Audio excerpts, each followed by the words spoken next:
Play us a song, monkey. The words exploded through the Manhattan penthouse like a bomb. 50 elite guests froze mid-conversation. Champagne glasses stopped halfway to lips. Maria Esperanza stood at the piano, her dark skin flushing with shame. The billionaire Richard Whitmore towered behind her, his cruel smile spreading wider.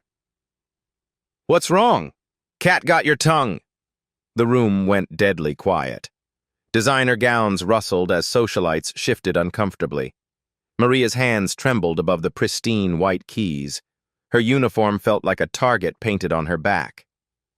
Whitmore leaned closer, his voice dripping venom. "I said play. Or are you too stupid to understand English?" The piano bench felt like a trap. Every eye watched her humiliation unfold. Have you ever been pushed so far that rage became your only choice? 6 hours earlier, Maria Esperanza's alarm buzzed at 4:30 a.m. in her cramped Bronx apartment.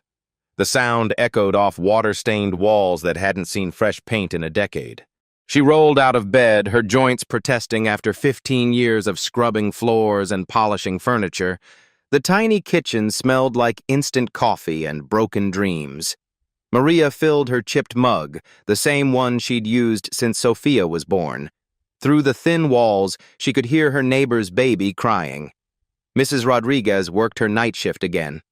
In the corner of the living room sat her most prized possession, a 1970s Baldwin piano, its mahogany finish worn smooth by decades of use. Sheet music lay scattered across the top, yellowed with age. Chopin, Beethoven, Mozart, names that once meant everything to her. Maria's fingers traced the keys without pressing them. Silent practice. She'd learned to play without sound years ago when the neighbors complained about the noise. Her daughter Sophia slept just 10 feet away in their shared bedroom. The morning light filtered through grimy windows, casting shadows across the piano bench.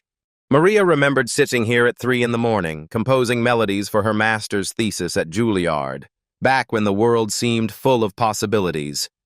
That was 20 years ago. The acceptance letter still hung in a frame above the piano. "Congratulations, Ms. Esperanza. We are pleased to offer you admission to our Master of Music program in piano performance." She'd cried for 3 hours the day it arrived. But dreams don't pay medical bills. Sophia stirred in the bedroom. 16 years old with her father's eyes and her mother's stubborn streak. The girl who made every sacrifice worthwhile. The girl whose heart condition required surgery that cost more than Maria made in 2 years. "Morning, Mama." Sophia appeared in the doorway, her school uniform wrinkled from sleep. She moved carefully, never running, never playing sports like other kids. The doctors said her heart couldn't handle the strain. "Morning, mi amor." Maria poured orange juice into Sophia's favorite glass, the one with cartoon characters that should have been replaced years ago. "How are you feeling?" "Good." Sophia always said good things. Even when the chest pains kept her up all night. Even when she couldn't climb the stairs at school without stopping to rest. Maria watched her daughter eat cereal, counting each spoonful. The surgery was scheduled for next month. Dr. Peterson had been patient about the payment plan, but patience had limits. "I have to work late tonight," Maria said, washing dishes in the rust-stained sink. "There's leftover rice in the fridge." "Another fancy party?" "Something like that." Sophia nodded. She understood that fancy parties meant extra hours, extra pay. Money that would help fix her heart. Maria caught the 6:15 bus to Manhattan, pressed between construction workers and office cleaners. The city transformed during the 40-minute ride. Crumbling projects gave way to glass towers. Chain-link fences became marble facades. The Whitmore penthouse occupied 3 floors of a building that cost more than her entire neighborhood. Maria had been cleaning it for 15 years. She knew every room, every expensive vase, every Persian rug that cost more than most people's cars. Richard Whitmore inherited his wealth at 25. His grandfather built the real estate empire. His father expanded it. Richard just collected the profits and hosted parties to show off his good fortune. Maria unlocked the service entrance with her key. The familiar smell of wealth hit her. Leather furniture. Fresh flowers are replaced daily, the faint scent of money itself. She started in the kitchen, polishing granite countertops that already gleamed. Every surface had to be perfect. Every glass is spotless. Whitmore inspected her work like a drill sergeant, always finding something wrong. The living room stretched 40 feet from wall to wall. Floor-to-ceiling windows offered views of Central Park. In the center sat the piano. A Steinway Model D concert grand, jet black and beautiful. Maria paused her dusting to stare at it. She'd polished those keys 1,000 times, careful never to press them. Whitmore's piano teacher came twice a week to give him lessons he didn't deserve. The man had no ear for music, no soul for it either. She'd heard him butcher Chopin nocturnes, turning poetry into noise. Her phone buzzed. A text from Dr. Peterson's office. Payment reminder, surgery deposit due in 30 days. 30 days. $6,000. Maria calculated quickly in her head.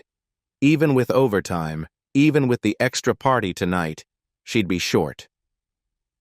The front door opened. Whitmore's voice echoed through the apartment. Maria, where are you?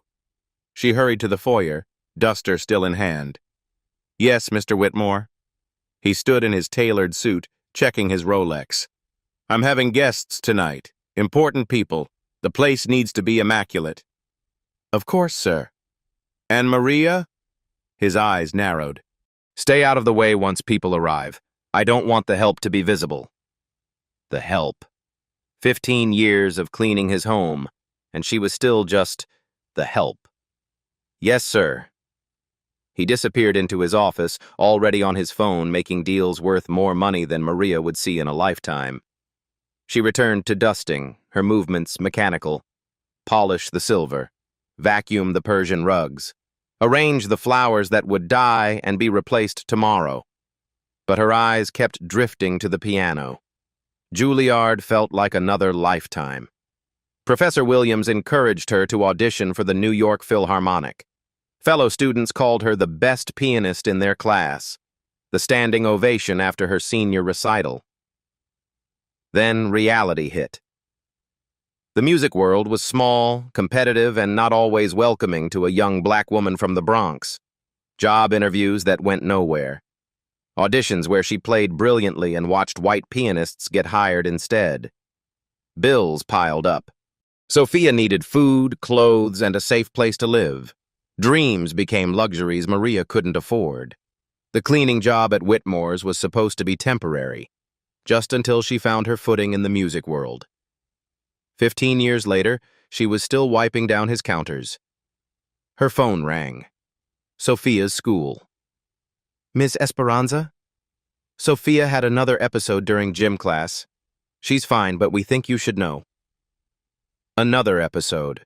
Another reminder that time was running out. Maria hung up and stared at the piano again. Those keys held her past and Sophia's future. Tonight, 50 wealthy guests would gather around it, listening to Whitmore's clumsy playing. None of them would know that the maid polishing their glasses had once been destined for concert halls. The afternoon sun streamed through the windows, illuminating the keyboard like a spotlight. Maria's fingers twitched, muscle memory yearning to touch those keys one more time. But not yet. Tonight would be different. Tonight, something will change. She could feel it in her bones. Richard Whitmore adjusted his Armani cufflinks as he surveyed his kingdom. At 55, he commanded a real estate empire worth $3 billion. Every building in his reflection belonged to him. Every person in his penthouse owed their presence to his generosity. He stood 6 feet tall, silver hair perfectly styled, jaw sharp enough to cut glass. His tailor-made suit cost more than most people earned in 6 months. Everything about him screamed power, from his Italian leather shoes to the Patek Philippe watch that ticked against his wrist. The penthouse filled with New York's elite, city councilmen, federal judges, CEOs whose companies shaped global markets. They came when Richard called because his donations bought influence, and his influence opened doors. "Richard!" Senator Morrison approached with his wife, both beaming like they'd won the lottery.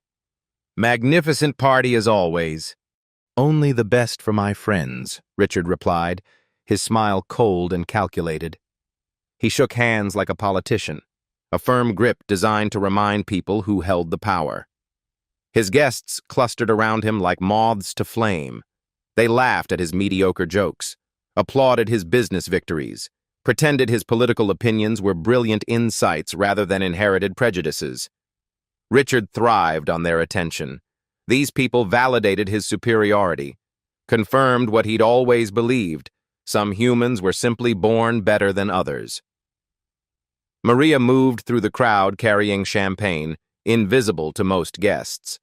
Richard watched her with the detached interest of a man observing livestock.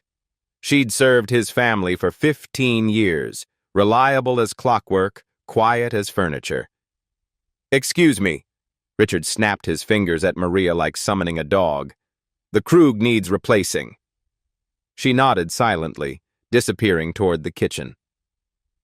Richard's friends barely noticed the interaction. Servants weren't people to them.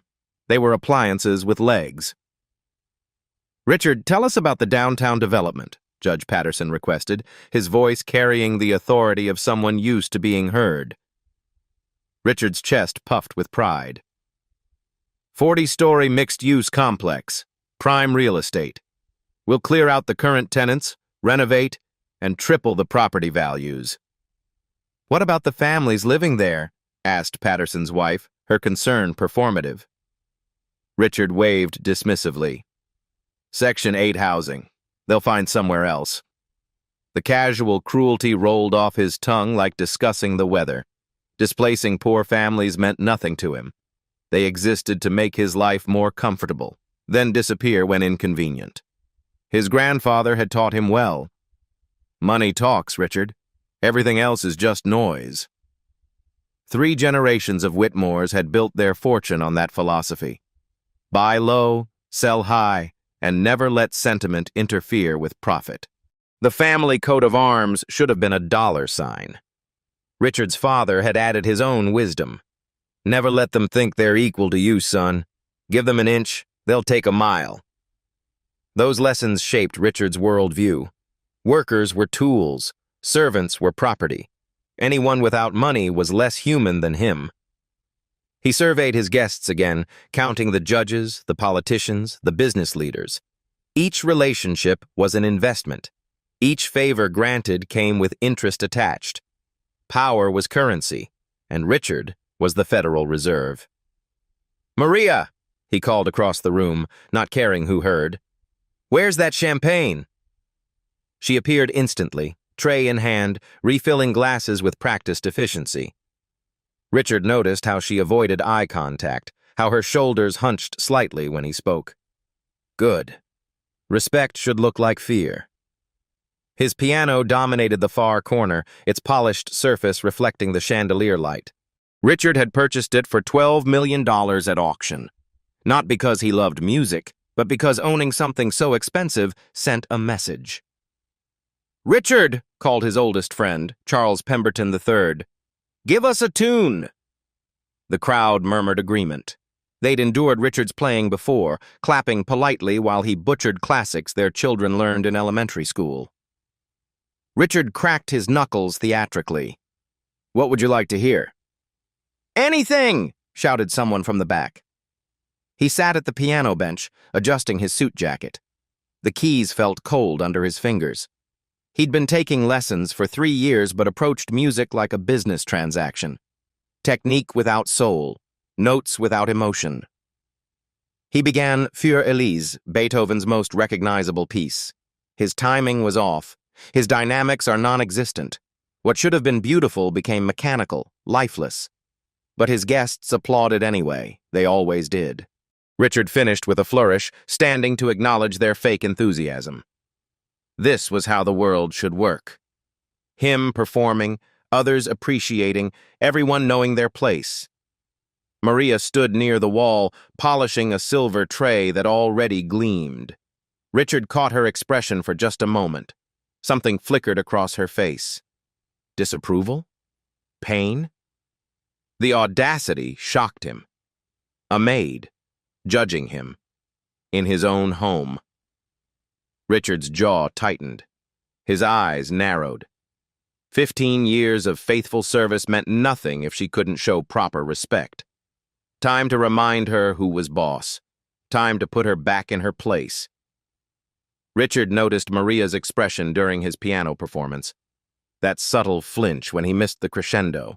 The way her jaw tightened when he butchered Beethoven's delicate phrasing. The audacity burned in his chest like acid. "Maria!" he called out, his voice cutting through the polite applause. "Come here." The conversations around the room quieted. 50 pairs of eyes turned toward the maid standing frozen by the wall.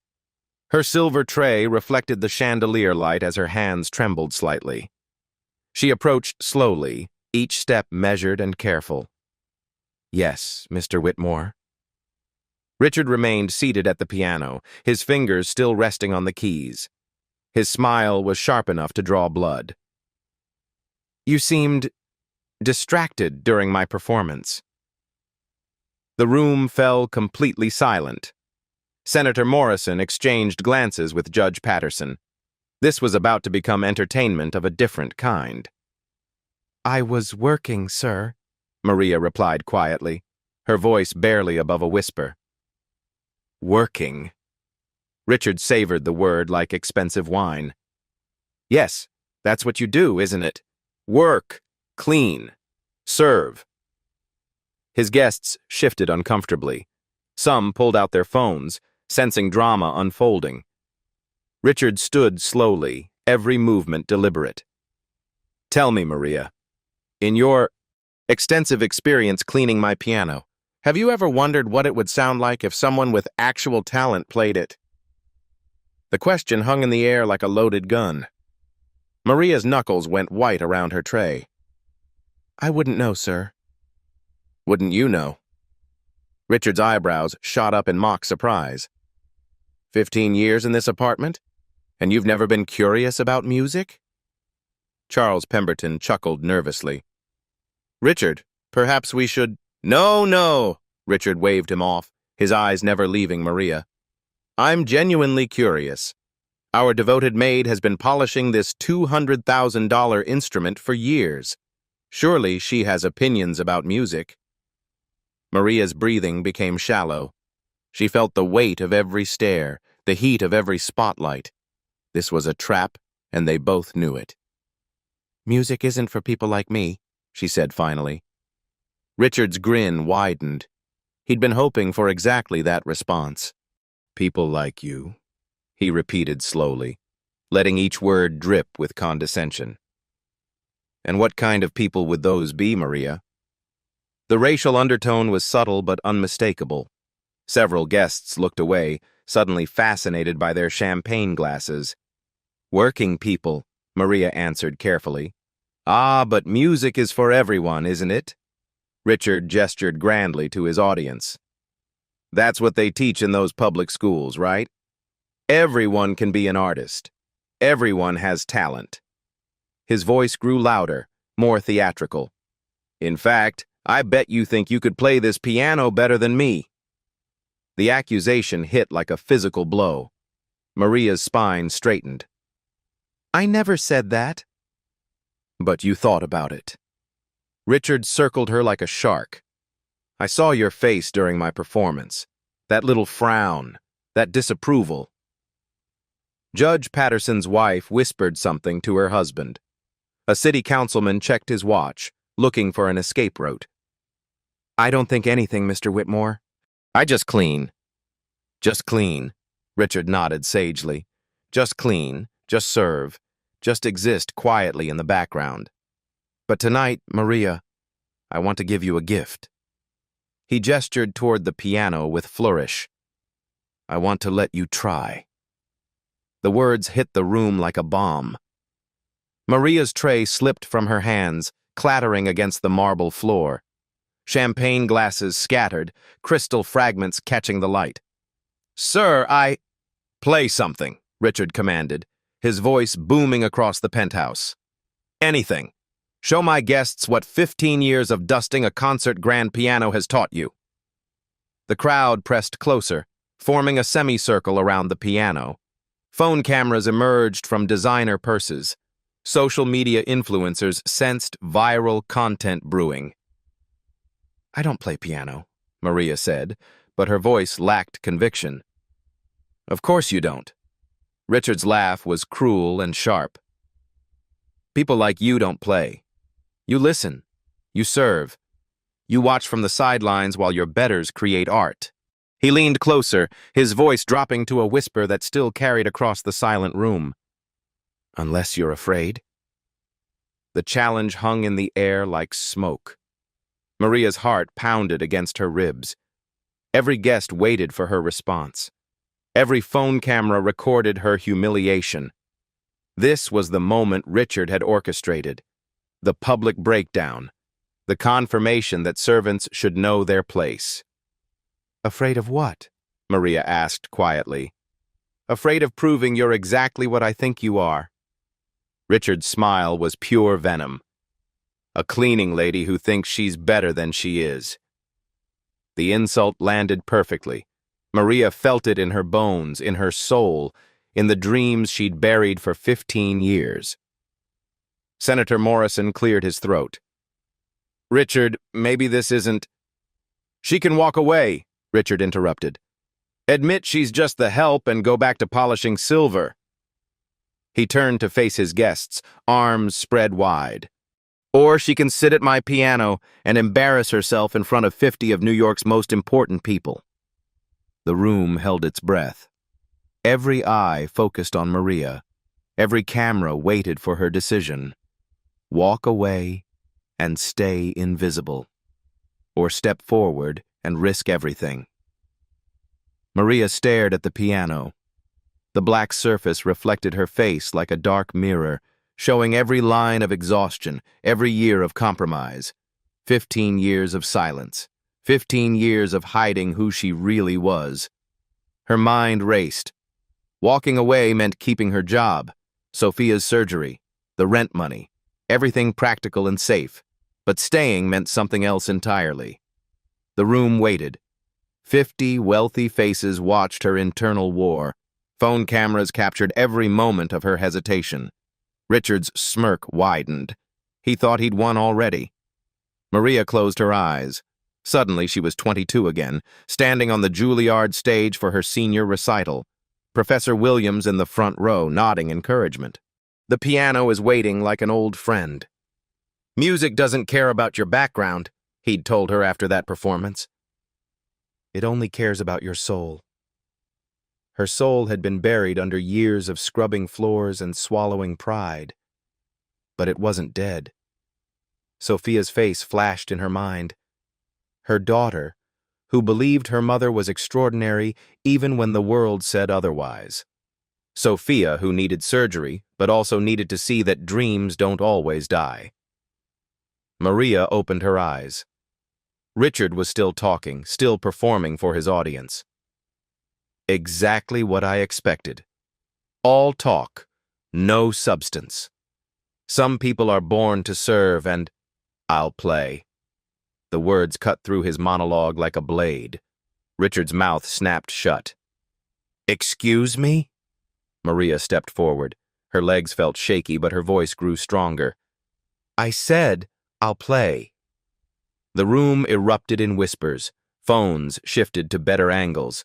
This was about to become very interesting. Richard's confidence flickered for just a moment. Then his smile returned, sharper than before. Excellent.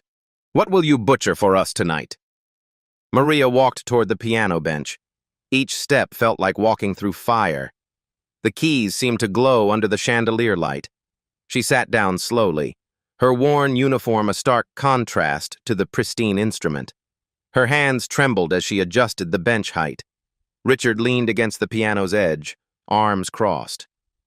We're waiting. Maria placed her fingers on the keys. The ivory felt cool, familiar, like coming home after a long journey. She looked up at Richard one last time. Music is the language of the soul, Mr. Whitmore. Her voice was quiet but steady, not the voice of a maid anymore. The voice of a musician. Richard's smirk faltered. Something in her tone, in her posture, had shifted. Maria turned back to the keyboard. Time to remember who she really was. Maria's fingers hovered above the keys like a pianist preparing for Carnegie Hall. The room held its collective breath. 50 phones recorded. 50 pairs of eyes waited for her humiliation. Richard stood beside the piano, arms crossed, victory already written across his smug face. He adjusted his Rolex, checking the time like this embarrassment had a schedule. Then Maria began.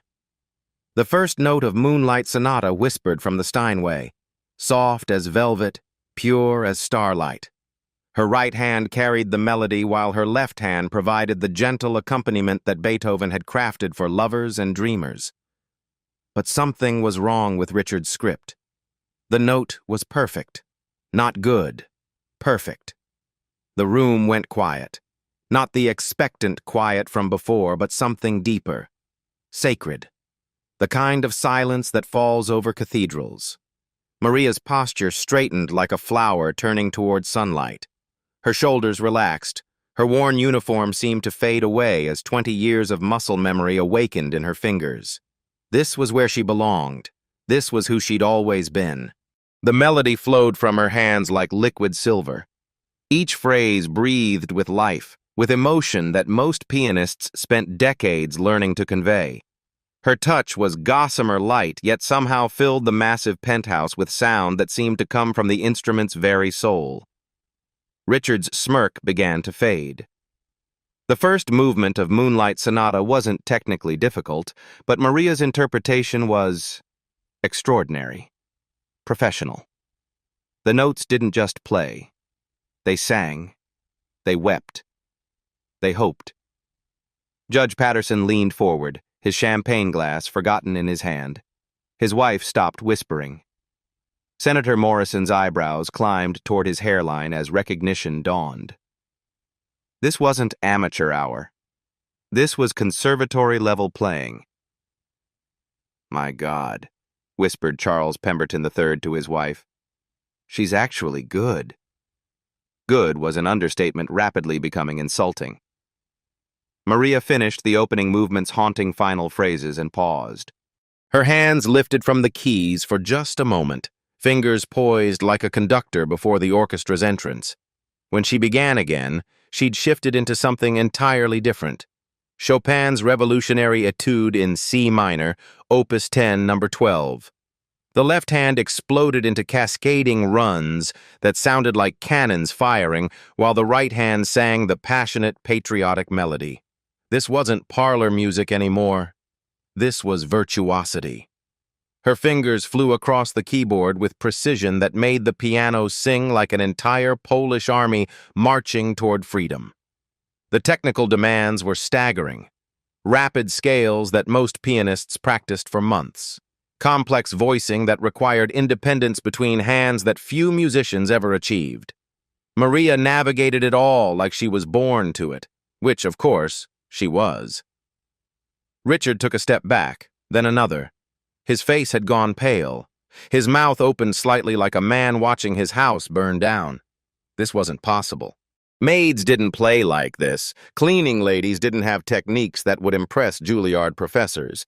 But the evidence sang from every note, undeniable as sunrise. The music filled every corner of the penthouse, spilling out onto the terrace, probably audible 3 floors down. Complex harmonies that most pianists spent years mastering poured from Maria's hands like she was channeling Chopin's ghost. City Councilman Bradley had played piano in college.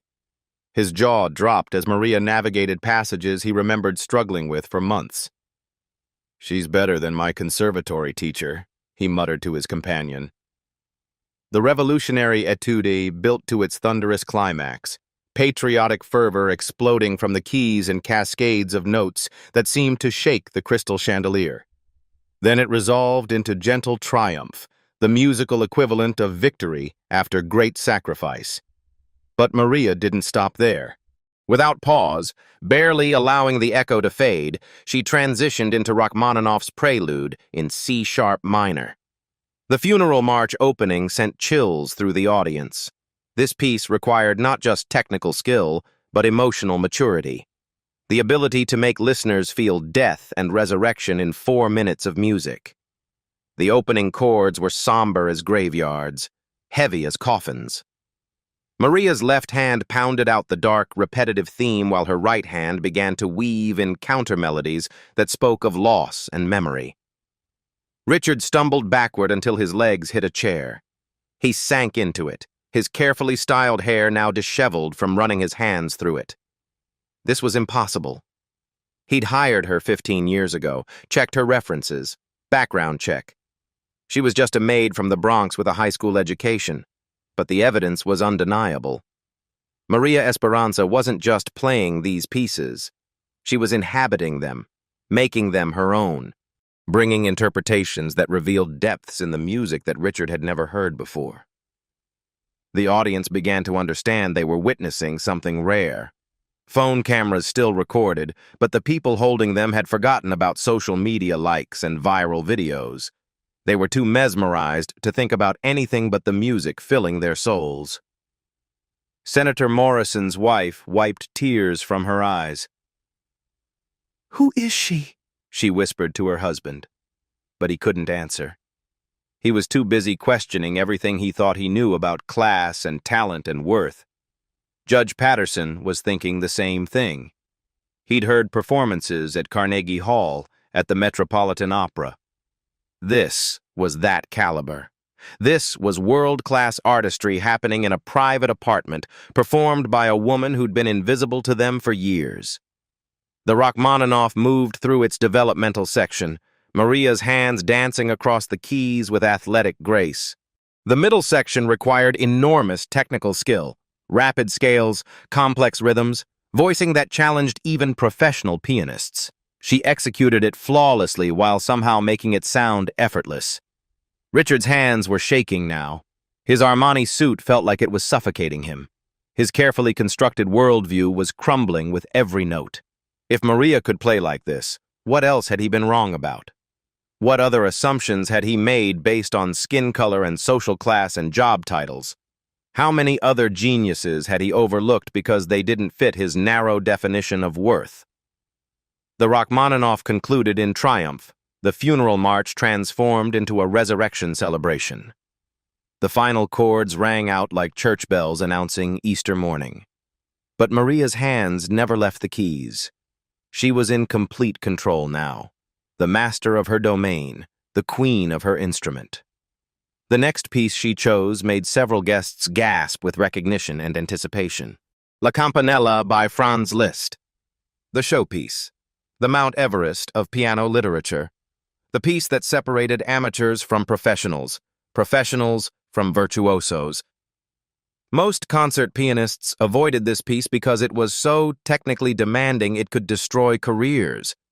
The rapid octaves, the impossible leaps across the keyboard, the lightning-fast scales that required fingers to move faster than hummingbird wings. Maria attacked it fearlessly. Her right hand began the famous bell-like melody in the upper register, each note crystal clear despite the blazing tempo. Her left hand provided rhythmic support and harmonic foundation, but this was just the warm-up. As the piece developed, the technical demands multiplied exponentially. Scales that spanned the entire keyboard, octave passages that could cause injury if played incorrectly, leaps that required split-second timing and absolute precision. Maria handled it all with the confidence of a master craftsman. Her hands moved with mechanical precision, yet somehow maintained the musical soul that transformed technique into art. The audience was transfixed. Several guests had stopped breathing entirely. This wasn't just a musical performance. This was athletic artistry, like watching an Olympic gymnast perform a perfect routine. Richard had gone completely white. His mouth hung open like a broken door. Everything he believed about superiority and inferiority was being demolished by a woman he'd treated like furniture for 15 years. Charles Pemberton III, who'd studied music at Yale and considered himself knowledgeable about classical performance, was shaking his head in disbelief. "This is impossible," he murmured. "She's playing like she's been concertizing for decades." Because, of course, she should have been. The music built to La Campanella's breathtaking finale. Maria's hands moved so fast they blurred, yet every note was crystal clear, perfectly articulated, musically meaningful. The piano seemed to sing with voices from heaven, bells from paradise, angels announcing something miraculous. The final cascade of notes rushed toward the conclusion like water over a cliff. Maria's face glowed with concentration and pure joy. This was why she'd spent 4 years at Juilliard. This was why Professor Williams had called her the most naturally gifted student he'd taught in 30 years. This was who she'd always been, underneath the uniform and the silence and the years of necessary invisibility. The piece reached its climactic final measures, impossible technical passages that would challenge any pianist alive. Maria played them like she was born for this moment, like every difficulty was just another language she spoke fluently. Then, the final chord. It rang out across the penthouse like a bell announcing revolution. Then, silence. Complete, absolute silence that felt like the world holding its breath, like time itself had stopped to process what had just happened. Maria's hands remained on the keys for a long moment. Her chest rose and fell as she caught her breath. Sweat beaded on her forehead from the physical demands of what she'd just accomplished. Slowly, she lifted her head and looked at the audience. 50 faces stared back at her in shock, awe, and something approaching reverence. Richard sat frozen in his chair, his mouth hanging open like a fish pulled from water. The silence stretched on and on. Then, from the back of the room, someone began to clap. Judge Patterson started the applause. Slow, deliberate clapping that echoed through the stunned silence like gunshots. His wife joined him. Then Senator Morrison. Then Charles Pemberton III, his Yale music education finally useful for something meaningful. Within seconds, the entire room erupted in thunderous applause. Not polite party clapping. Real appreciation. The kind reserved for world-class artists. The kind Richard had never earned despite years of trying. Several guests jumped to their feet. "Brava!" shouted City Councilman Bradley from near the windows. "Magnificent!" called Senator Morrison's wife, tears still streaming down her cheeks. "Extraordinary!" Judge Patterson's voice boomed over the applause. "Absolutely extraordinary!" Maria remained seated at the piano, overwhelmed by the response. Her hands trembled slightly as she absorbed 15 years of suppressed recognition flooding over her all at once. The applause continued, growing louder. Phone cameras swung away from Maria toward Richard, capturing his stunned expression for posterity. His face had gone from pale to crimson, embarrassment and shock warring for control of his features. Charles Pemberton III approached the piano, still clapping. "Maria, that was... I studied music at Yale. I've never heard Liszt played with such perfection." "How long have you been performing professionally?" Senator Morrison's wife asked breathlessly. Maria looked up at the faces surrounding her. These same people had ignored her for years, treated her like furniture, and acted as though she didn't exist.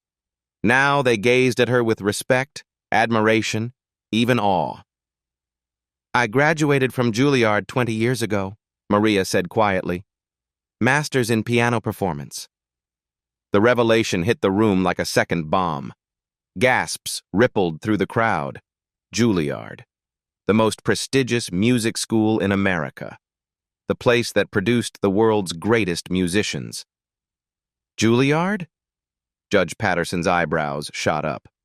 "You have a master's degree from Juilliard?" "Magna cum laude," Maria confirmed. Richard's world tilted on its axis. A Juilliard graduate. A master's degree. 20 years of conservatory-level talent wasted on cleaning his toilets because he'd never bothered to see her as human. "But how?" Charles stammered. How did you end up cleaning houses? Maria's smile was sad but not bitter. Dreams don't pay for heart surgery. She gestured toward her worn uniform, then toward the piano that had revealed her true self. My daughter needs an operation. I needed work that paid immediately, not auditions that might pay eventually. The room fell quiet again, but this silence carried weight, understanding, shame. City Councilman Bradley stepped forward. What's your daughter's condition? Congenital heart defect. She needs surgery next month. Senator Morrison pulled out his phone. Dr. Castellanos at Mount Sinai is the best pediatric cardiac surgeon on the East Coast. I'm calling him now. The Pediatric Heart Foundation, added Judge Patterson's wife. I'm on the board. We can cover the entire cost. Richard watched his guests rally around Maria like she was their discovered treasure instead of his discarded servant. The power dynamic had completely reversed. They were treating her like royalty while barely acknowledging his presence. Richard, Charles Pemberton's voice cut through the supportive chaos surrounding Maria. How long has she been working for you? The question felt like an accusation. Every eye turned toward Richard, waiting for his answer. 15 years, he mumbled. 15 years. Charles repeated the words slowly, letting their weight settle over the room. A Juilliard graduate, a master pianist, working as your maid for 15 years. The judgment in his voice was unmistakable. Several guests shook their heads in disgust. Maria stood up from the piano bench, straightening to her full height. For the first time in 15 years, she looked Richard directly in the eyes without flinching, without deference, without fear. The room held its breath. Music doesn't need credentials to prove itself, Mr. Whitmore, she said, her voice carrying clearly across the silent penthouse. It only needs a soul that's willing to tell the truth. The mic drop line hit like lightning, simple, elegant, devastating. Richard's mouth opened and closed soundlessly. Everything he'd built his identity on, his inherited wealth, his social position, his assumed superiority, crumbled in the face of genuine talent and quiet dignity. Maria had won without raising her voice, without attacking him, without stooping to his level. She'd simply revealed who she really was. And in doing so, she'd shown everyone exactly who he was, too. The transformation in the room was immediate and complete. Maria was no longer the invisible maid. She was the evening star, surrounded by New York's most influential people, treating her like the artist she'd always been. Maria, Senator Morrison approached with his phone still in hand. I just spoke with Dr. Castellanos. He's clearing his schedule for your daughter's surgery. No charge. Judge Patterson's wife stepped forward, her designer purse already open. The Pediatric Heart Foundation will cover all related expenses. Hospital stays, medications, rehabilitation, everything. Maria's eyes filled with tears. 15 years of worry about Sophia's medical bills evaporated in minutes. I don't know what to say. Say you'll perform at our charity gala next month, Charles Pemberton III interjected. Lincoln Center. We've been looking for a featured soloist. Lincoln Center? Maria's voice caught. That had been her dream venue since she was a student. $5,000 for a 20-minute performance, Charles continued. Plus, I guarantee it will lead to more bookings. The music world needs to hear you play. City Councilman Bradley pulled out his business card. My wife runs the Manhattan School of Music's adult education program. We need a piano instructor. The position pays $60,000 annually, plus benefits. $60,000. More than double what Richard paid her for scrubbing his floors. The New York Times music critic is a personal friend, added Judge Patterson. I'm calling him tonight. This performance needs to be documented. Richard stood frozen in the corner, watching his guests orbit around Maria like planets around the sun. These were his friends, his network, his carefully cultivated social circle. Now they treated him like furniture while elevating the woman he'd humiliated. "Maria," Senator Morrison's wife approached with tears in her eyes. "I owe you an apology. We all do. We've seen you in this apartment for years and never really saw you." Others murmured agreement. Nods of shame and acknowledgement rippled through the crowd. "That's not necessary," Maria began. "It absolutely is," Judge Patterson interrupted. "Talent like yours should never be hidden. We failed you by not looking past your job title." The moral weight of their collective blindness settled over the room like fog. These educated, cultured people had missed genius because it wore a maid's uniform. Maria's phone buzzed, a text message. She glanced at the screen and smiled. "My daughter," she explained to the group. "She's watching the live stream someone posted. She says she's proud of me." The mention of Sophia refocused everyone's attention on what really mattered. This wasn't just about missed opportunities. This was about a mother sacrificing her dreams so her child could live. Charles Pemberton pulled out his checkbook. "The first Lincoln Center payment. Consider it an advance." He handed Maria a check. $5,000. More money than she'd ever seen at once. "I can't accept this," Maria protested. "You're not accepting charity," Charles smiled. "You're accepting payment for services to be rendered. This is business." Senator Morrison stepped forward. "My daughter graduates from Juilliard next spring. Would you consider giving her lessons? I'll pay whatever you charge." "I'd be honored," Maria replied, still processing how completely her life had changed in 30 minutes. Judge Patterson approached with his wife. "Maria, we need to address the elephant in the room." Everyone turned toward Richard, who had been trying to make himself invisible. "Richard!" Judge Patterson's voice carried the authority of someone used to delivering verdicts. "You need to apologize." The penthouse fell silent.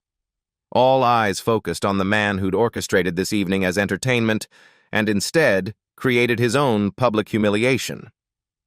Richard's face was crimson. His hands shook slightly. He looked around the room at faces that had once hung on his every word. Now they looked at him with disappointment, even disgust. He started, then stopped. His voice cracked like a teenager's. 15 years, Charles Pemberton said quietly. 15 years of treating a master musician like she was beneath you. Richard looked at Maria, who stood surrounded by people offering her the respect and opportunities she'd always deserved. Her dignity in this moment made his behavior look even more shameful. "Maria," Richard's voice was barely above a whisper. I apologize. I was wrong. Completely wrong." The apology hung in the air. Inadequate, but necessary. Maria nodded graciously. "Thank you, Mr. Whitmore." She didn't elaborate, didn't lecture him, didn't twist the knife. Her restraint made her seem even more dignified by comparison. "There's something else," Judge Patterson announced. "Richard, Maria will obviously need to transition from her current position. I suggest a generous severance package and excellent references." It wasn't really a suggestion. It was a politely phrased order from people who could destroy Richard's business relationships with a few phone calls. "Of course," Richard mumbled. "Whatever she needs." Maria looked around the room at her transformed future. Sophia's surgery was funded, a teaching position waiting, performance opportunities at venues she'd only dreamed of, respect from people who mattered in the music world. The American dream, delayed by 15 years, but finally arriving. "Thank you all," she said simply. "Music brought us together tonight. I hope it always does." 6 months later, Maria Esperanza walked onto the Lincoln Center stage in a black concert gown, not a maid's uniform. The spotlight found her as she approached the same model Steinway that had changed her life that night in Richard's penthouse. Sophia sat in the front row, her heart surgery successful, her smile radiant. The operation had gone perfectly, funded by people who finally saw Maria's worth. The audience of 2,000 fell silent as Maria began to play. The same Chopin revolutionary etude that had shattered Richard Whitmore's assumptions. But tonight, it wasn't about proving herself. It was about sharing the gift she'd carried in silence for too long. In the back of the concert hall, a familiar figure slipped quietly into an empty seat.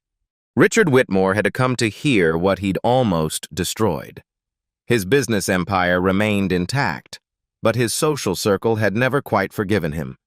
Some lessons cost more than money. As Maria's fingers danced across the keys, the music told a story that transcended class, race, and circumstance. It spoke of dreams deferred but never dead, of talent that survives regardless of recognition, of dignity that can't be stripped away by cruelty or ignorance. The final notes rang out across Lincoln Center like a declaration. I was always here. You just weren't looking. The standing ovation lasted 7 minutes. Backstage, Maria hugged Sophia tight. The Manhattan School of Music had offered her a full professorship. The New York Times Review called her performance a masterclass in resilience and artistry. Recording contracts waited on her piano at home. But the real victory was simpler than fame or fortune. She was finally, completely, unapologetically herself. Maria had learned something that night in the penthouse, something she wanted everyone to understand. Your worth isn't determined by how others see you. It's revealed by how courageously you show up as yourself when the moment demands it. Talent doesn't care about your job title, your address, or the assumptions people make. It only cares about the truth. And truth, when given the chance to speak, can change everything in a single moment. The world is full of hidden masters, janitors who could teach literature, waitresses who could run corporations, security guards who could compose symphonies. They're waiting for their moment at the piano. What talent are you hiding? What assumptions are you allowing others to make about who you are? And when your moment comes, because it will come, will you have the courage to sit down and play? Your stage is waiting. If this story moved you, subscribe for more tales of hidden potential revealed and underdogs who changed everything. Next week. The homeless man who shocked Harvard professors with his philosophy lecture. Hit that notification bell. You won't want to miss what happens when talent refuses to stay silent. The story you heard today wasn't cleaned up. It was told exactly as it happened. At Black Voices Uncut, we believe that's the only way truth can live. If you felt something, hit like, comment, and your reaction, and subscribe. Every week, we bring you voices that refuse to be silenced.